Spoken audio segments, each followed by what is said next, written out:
everyone. Thanks so much for joining us for ISCA's very first virtual solar tour this year. We're just going to give it another minute or two to see if we've got any latecomers or stragglers. So in the meantime, I'll introduce myself. I'm Nicola. I am the program associate at the Illinois Solar Education Association. And we're really excited about the tour this year. ISCA, for those of you who may not know, is a 501c3 and a 501c6. So that means we do some education and some advocacy all about solar energy. For the last tour of the day, actually, is Jeff Gahris, who is one of our solar ambassadors who's been doing a lot of great work with us for a long time. Jeff, if you'd like to introduce yourself, I think we've got a good group here. Oh, great. Yeah. Well, welcome everybody, and thank you, Nicola, for the fine introduction. Now, I'm a retired environmental engineer and environmental scientist. I've always been focusing on environmental issues during my entire career, but I've had fun last 4 years having my own solar system. And my wife and I, that's been our joint project. We've actually hosted events at our house and love sharing information about how it works for us. So I'm looking forward to today's presentation. So I want to do a brief note before we really get started. If you have any questions, there are two ways you can ask. We've set it so that you can unmute yourself anytime you'd like, and you can just ask a question in person, or you can type it into the chat box, and I will read it out loud. I would also love to ask, especially since it seems we've got a small group at the moment, why everyone is interested in solar and why everyone decided to attend today. Feel free to unmute yourself or type in the box, and then Jeff can focus his presentation on the things that you're most interested in.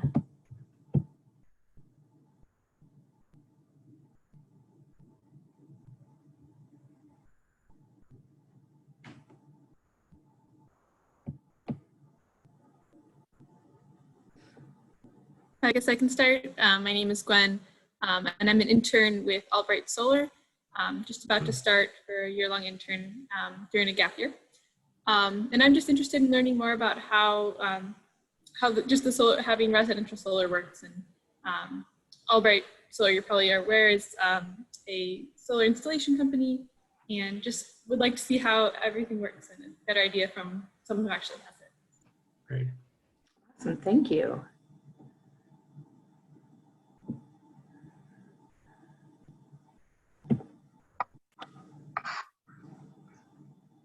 This is Joe. I was just curious to see how someone went through the process. So I'd like to see what's involved from start to end. We'll definitely cover that today.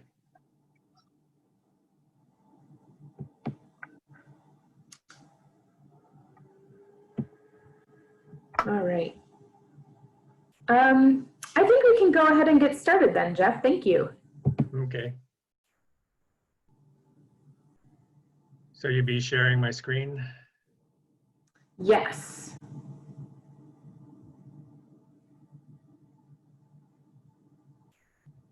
Yeah, let me know when that's up.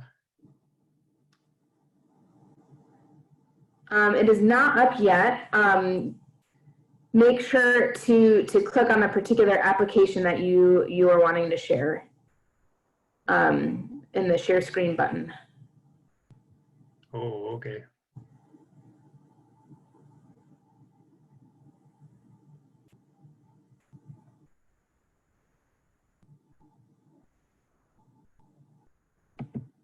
Okay, there it is. I forget about this step. My apologies. Oh, no worries. There we are. There we go. Now it looks the way I thought it should look. So anyway, I did put it in the mode here. We can do a quick video presentation. And I'll start with just introducing the agenda here. And we've already covered some introductions. I think people can chime in as we go along about their experiences and interests.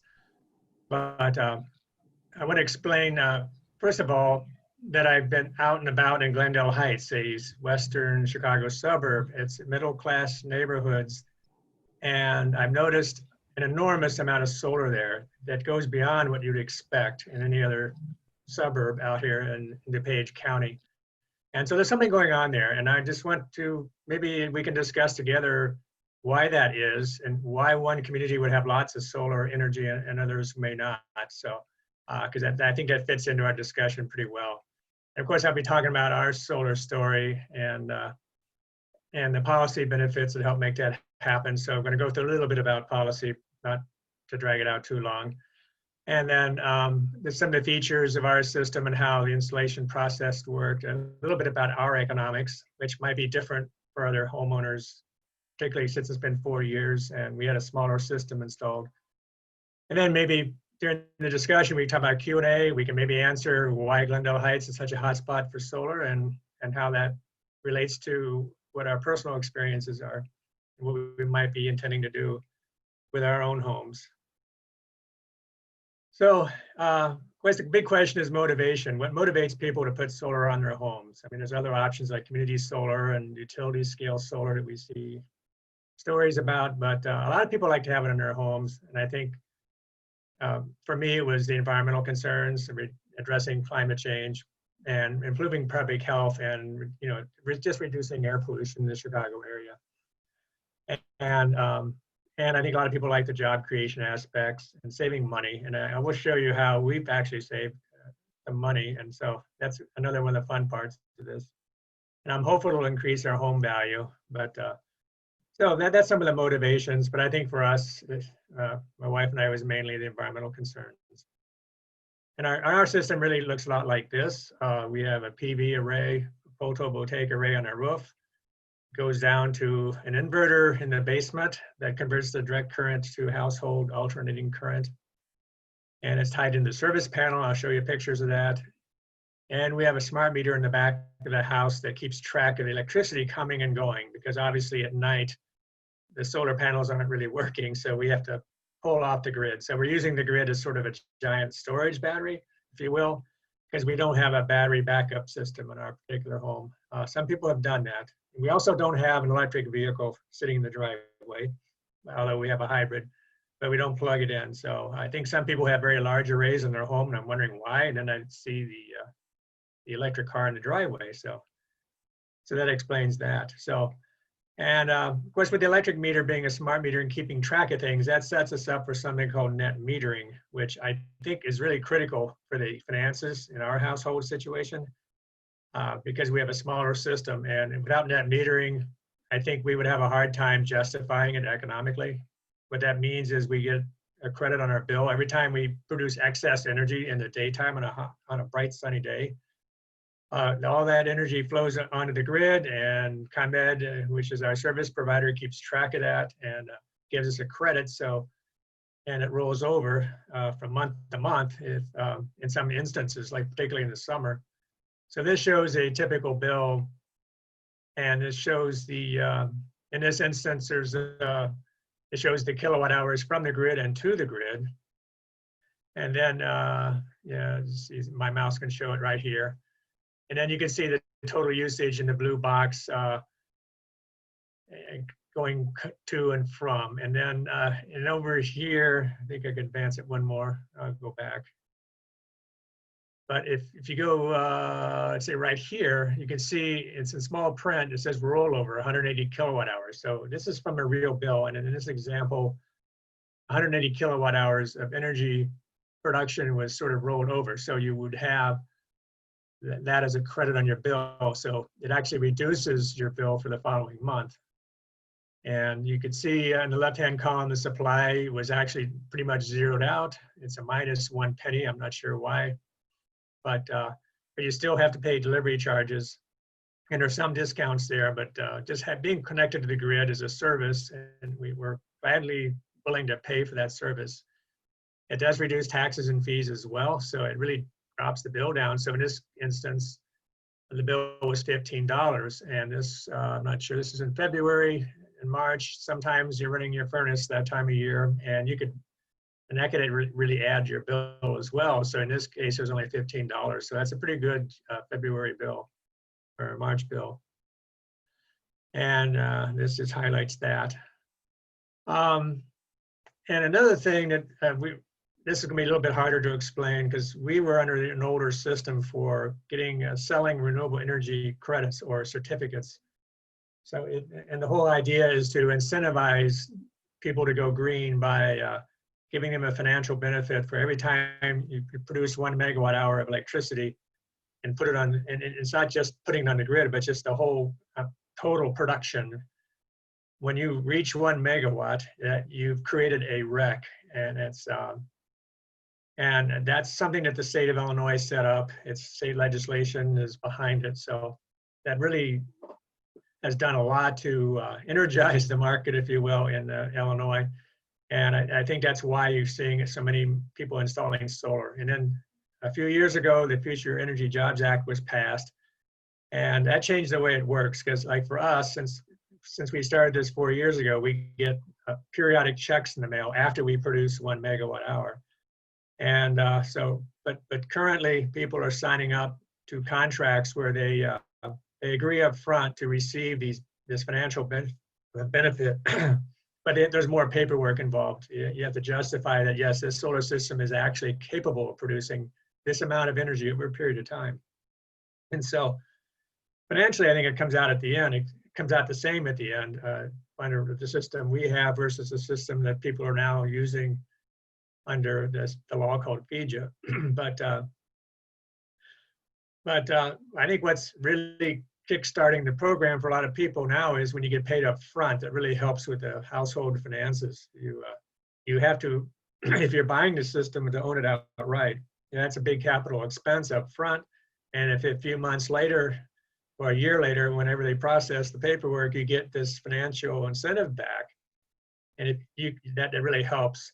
And people have really found that to be very attractive. So I think that's what's driving a lot of stuff, including those who are involved with lease agreements, which some people are doing. I think that's happening a lot, where companies come in and say, we'll give you a discount on electricity if we can use your roof.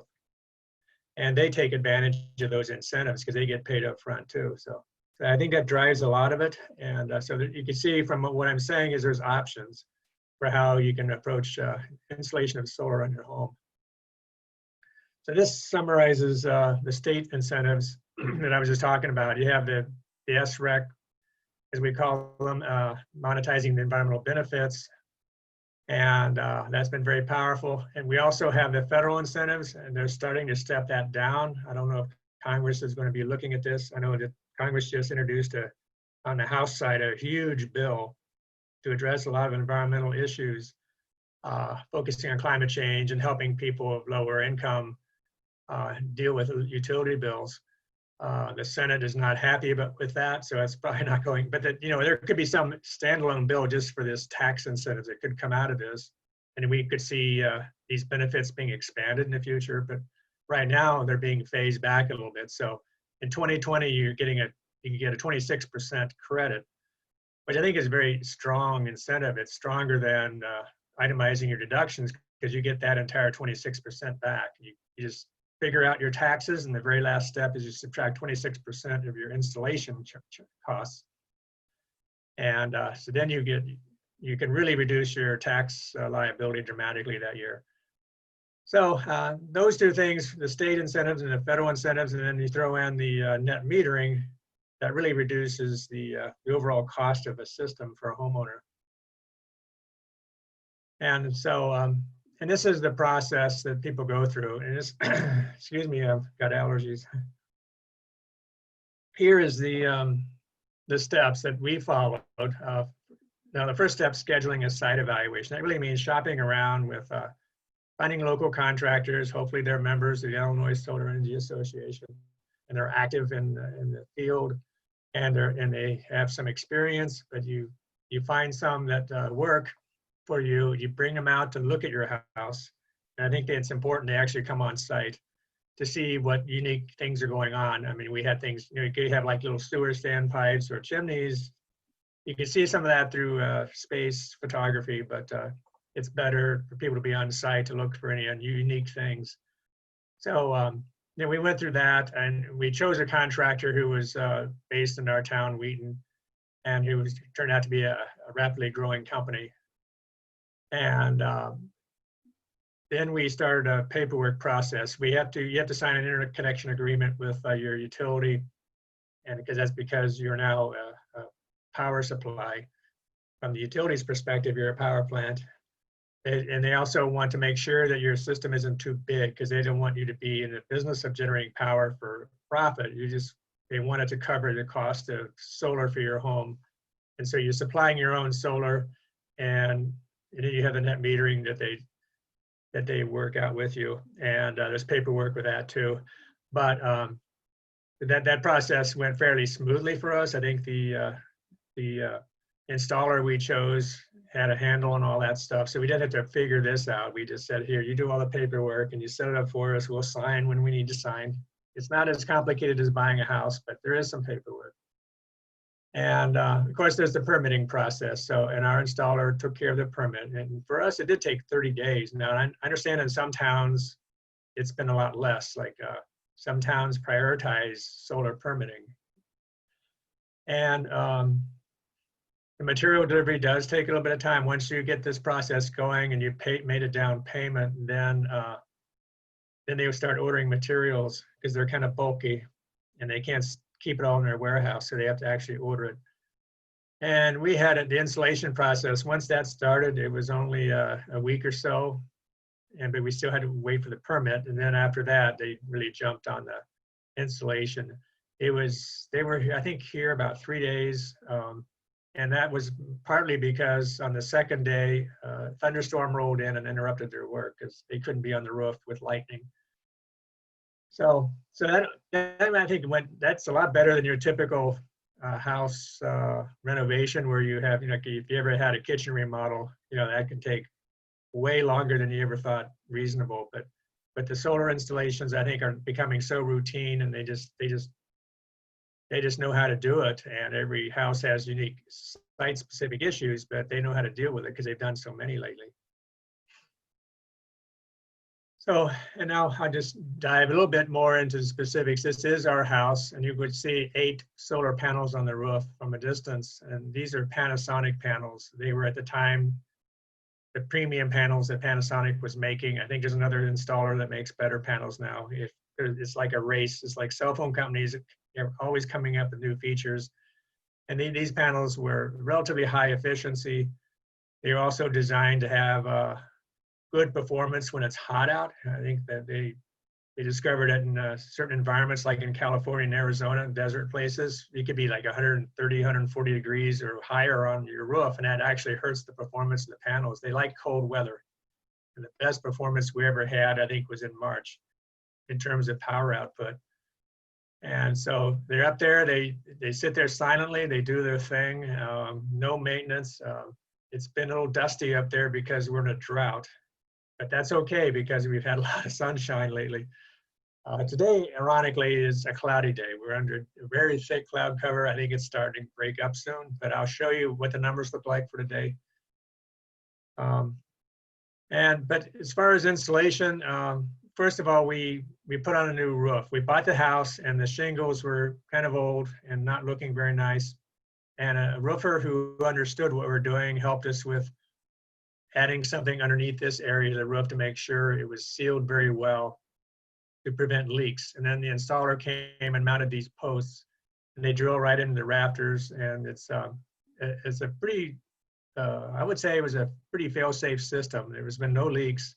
That's a lot of people are concerned about that. But if you look here, there are a lot of penetrations in the roof, so that looks like potential for trouble, but they have flashing that slides under the shingles, and this system works pretty well.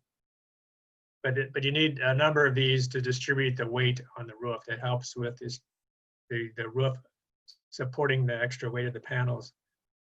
And then they put on their railings, these black rails attached to the posts, and then the panels will be attached directly onto those rails.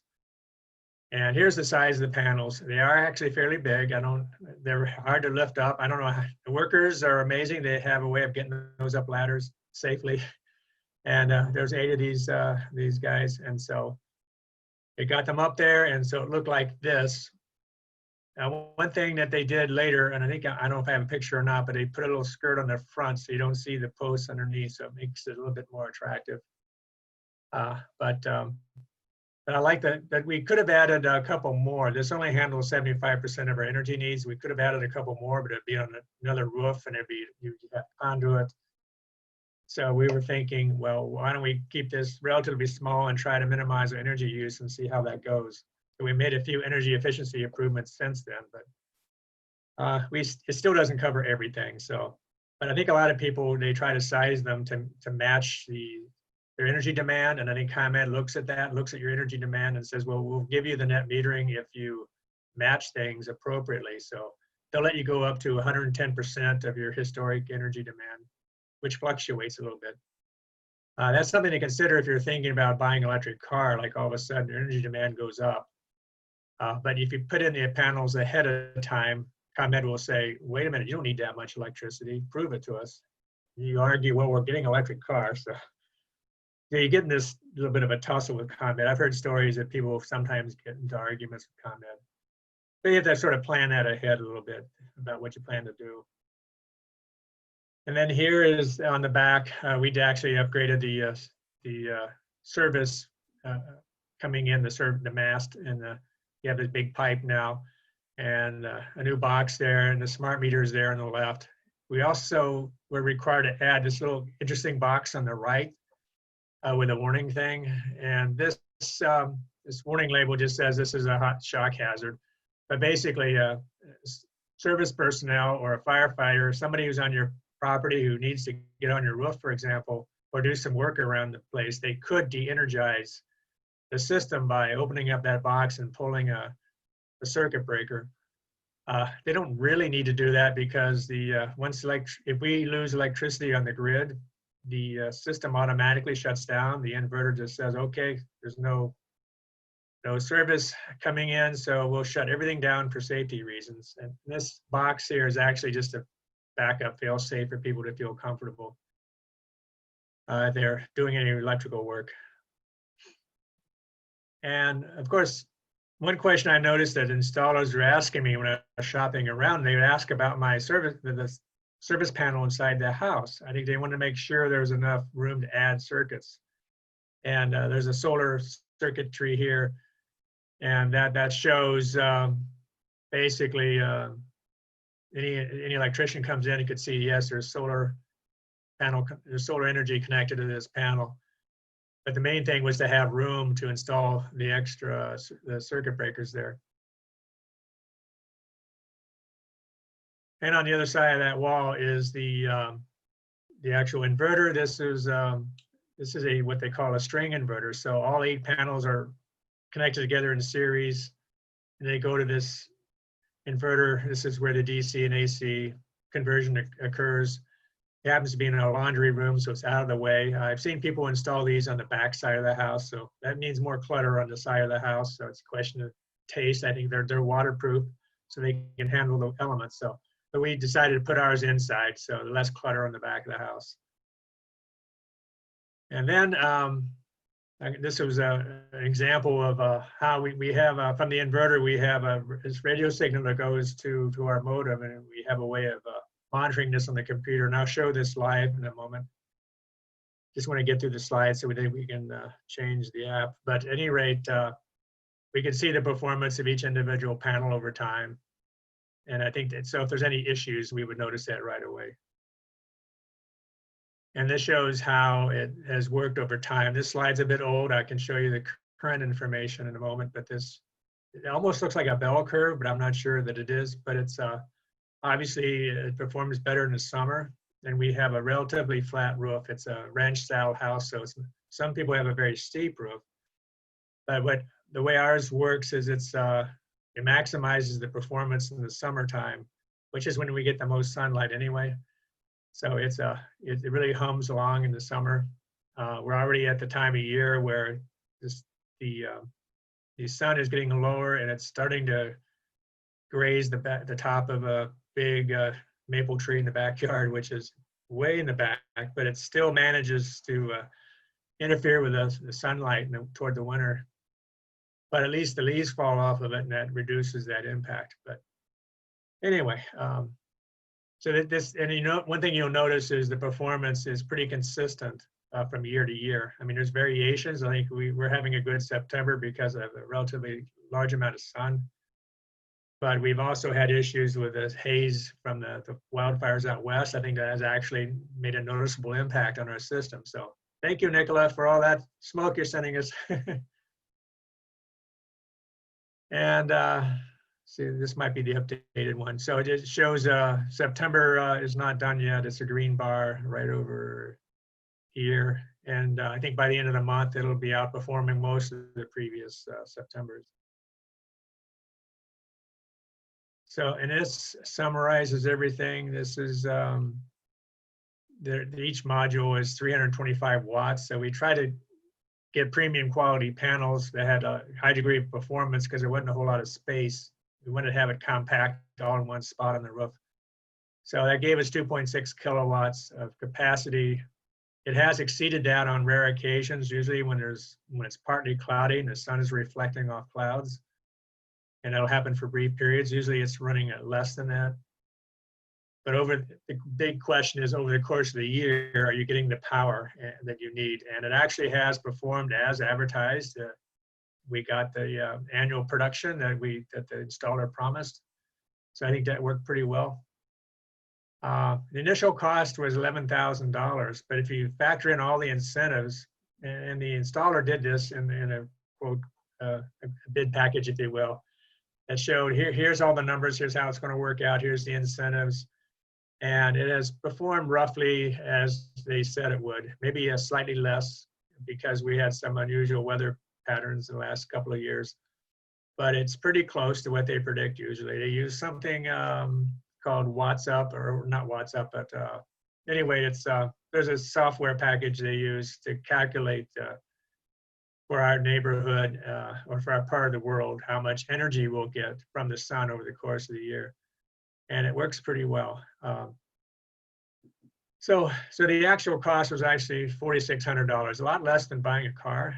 And unlike a car, which is, it was a money sink usually, in this case, it's actually been part of our investment portfolio. It's actually produced financial returns in a pretty much predictable way. So I'm excited about that. So now people ask about payback, and it usually means simple payback. For us, it was close to 10 years. The cost of solar, though, I've noticed, has gone down. I've been talking to friends who put on solar panels, and I was astounded at how good a price they got. And now they have these solar group buys, and we can talk about that if anybody's interested, where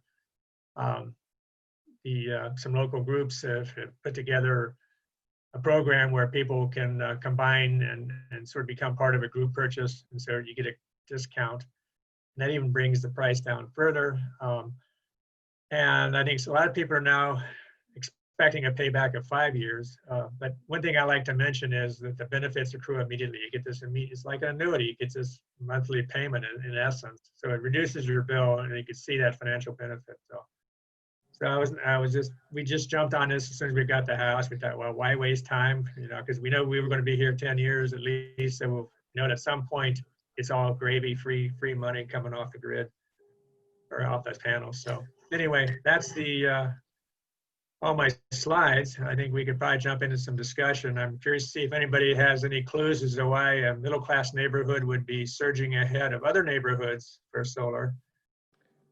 We don't have any guesses about that yet, but we do have a question from Ron, who wants to know whether the rec money you receive is taxed. Is it taxed? Yes. We did have to report that on our tax return because it's an income. Oh, and I should switch over to, I have to go into Zoom to do this. Mm-hmm. As a note to people who joined a little late, you're welcome to unmute yourself if you'd like to ask a question in person. Otherwise, feel free to type your questions or comments into the chat box. Okay, great. Now you can see my screen still, right? Yeah, I can see your screen. It's on the PowerPoint. Oh, it's still on the PowerPoint. Yeah. Okay. I think I just minimized it, but I gotta go, guess I gotta maximize Zoom. I'm giving people time to write in the chat, I think. Yeah.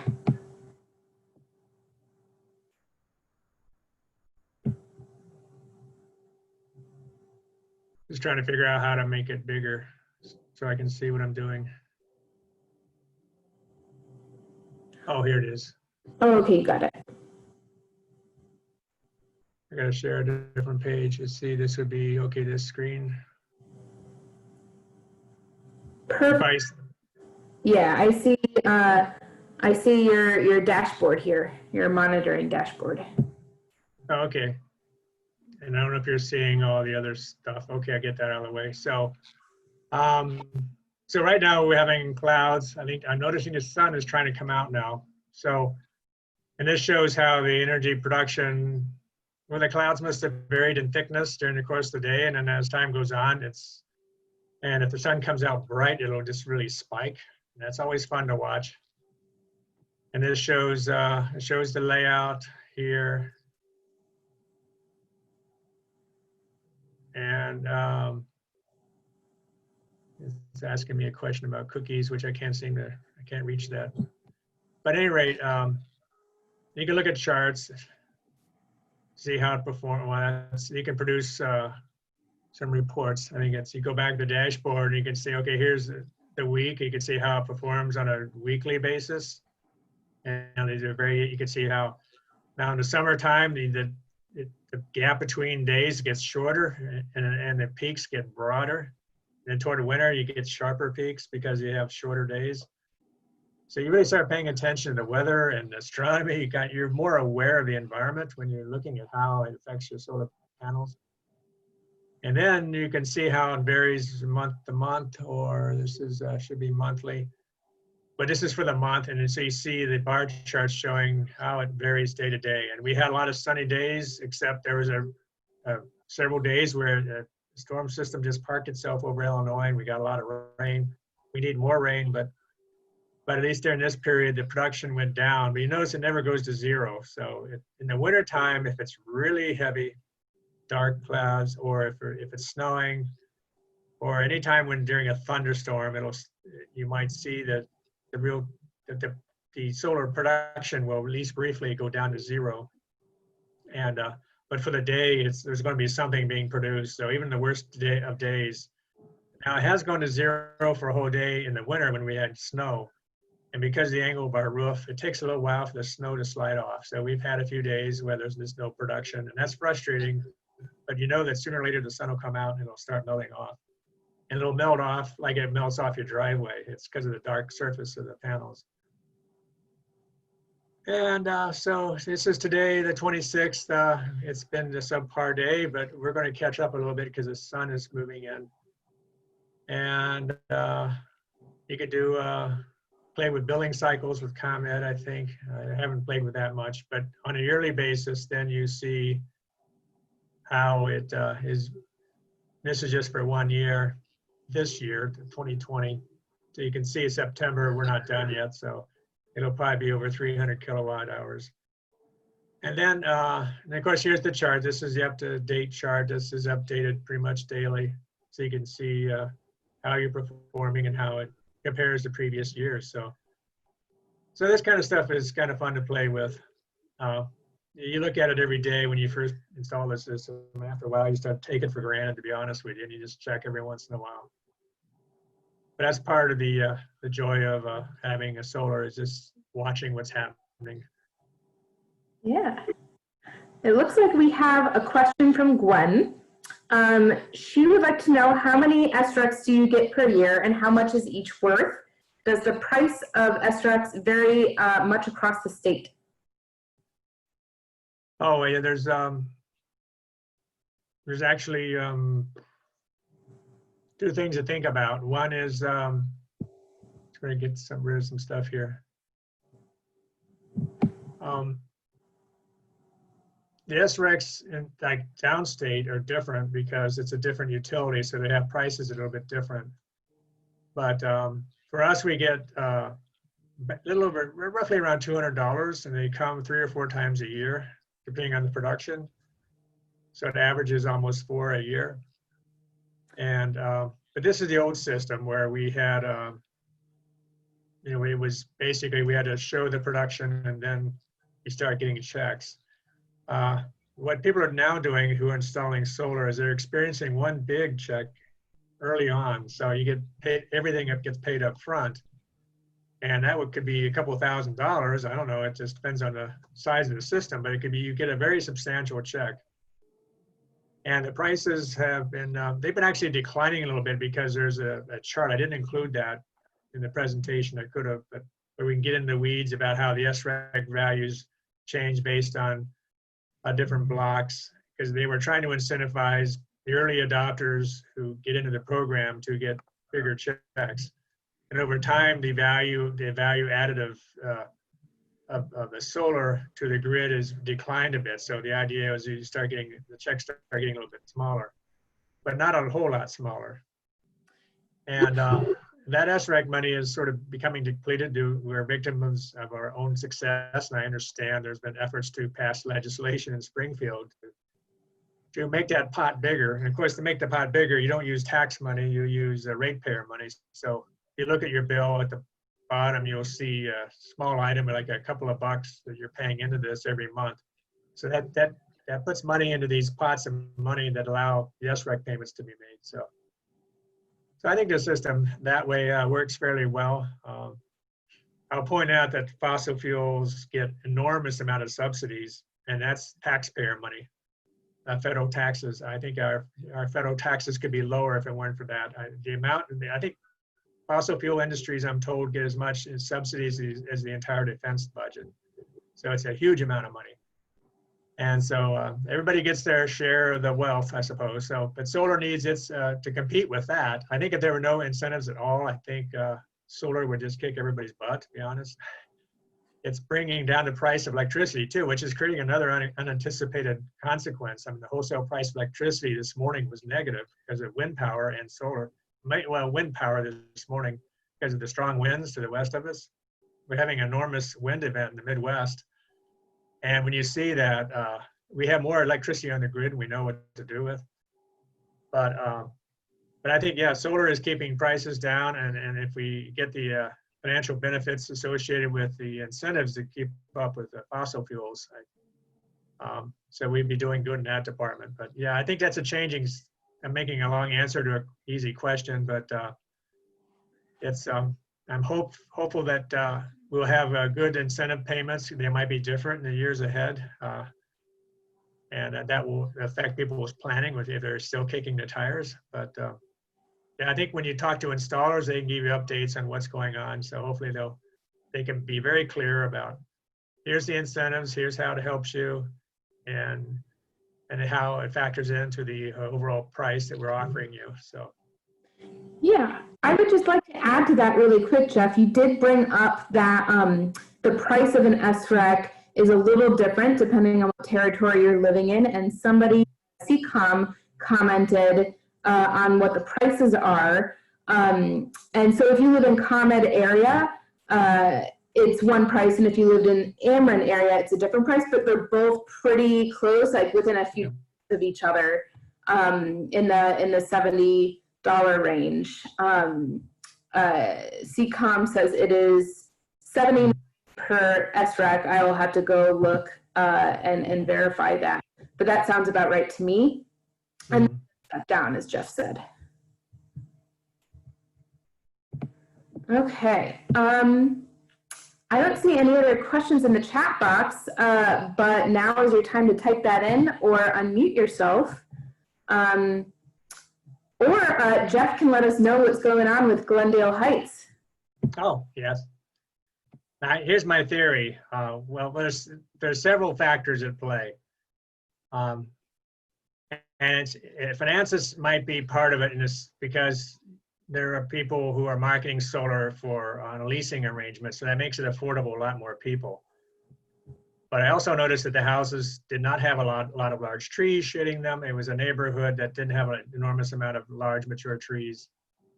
I also noticed that they were ranch-style homes, or they're like these, what they call them, raised ranches, or they had simple roof lines, and a lot of them faced south. But the curious thing is I noticed a lot of solar panels on the north side. I'm seeing more and more of that, where that might be on the east side and then on the north side. I know people would put on it on the east side, and that seemed to be good enough for producing at least 85% of what you get if it's on the south side. But it's a bit of a head scratcher to see a lot of panels on the north side. So I'm thinking that financially, even if it's a fairly shallow roof pitch, you're not getting the sun is hitting at a horrible angle when they're facing north. And maybe in the dead of summer, the sun actually sets a little bit to the northwest, but that's not ideal. But it could be that with the leasing arrangement, it works for the companies that are doing that. I think most homeowners who are actually paying for it up front, they would look very closely at that. But you could go to certain upscale communities that have a lot of wealthy homes, and you think, wow, they can afford solar. But then you look at your roof with all these fancy dormers and other architecture features. The architecture interferes with the ability to install solar. So what I'm seeing is homes that have good roofs that are suitable for solar, a lot of them, and a lot of them facing south, and without too many architectural details getting in the way. And somehow it's affordable too. And I think that's the big message to drive home is you don't have to be wealthy to have solar. And there's ways of accessing it. So I think a lot of people get stuck. They think it's expensive, but they haven't gotten quotes recently. If you have somebody out at your house, you might be surprised at what they tell you. So I think that's the takeaway from that. So. Yeah. And as you said earlier, Jeff, the panels are getting more and more efficient and less expensive to produce. So it's really gone down a lot in the last few years.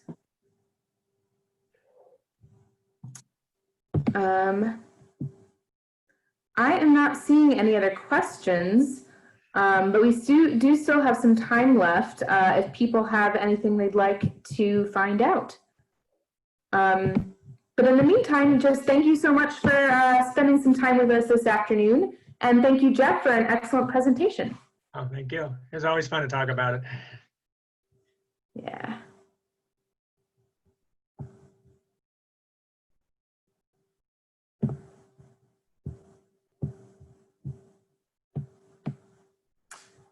Okay, I don't think I'm seeing anything else.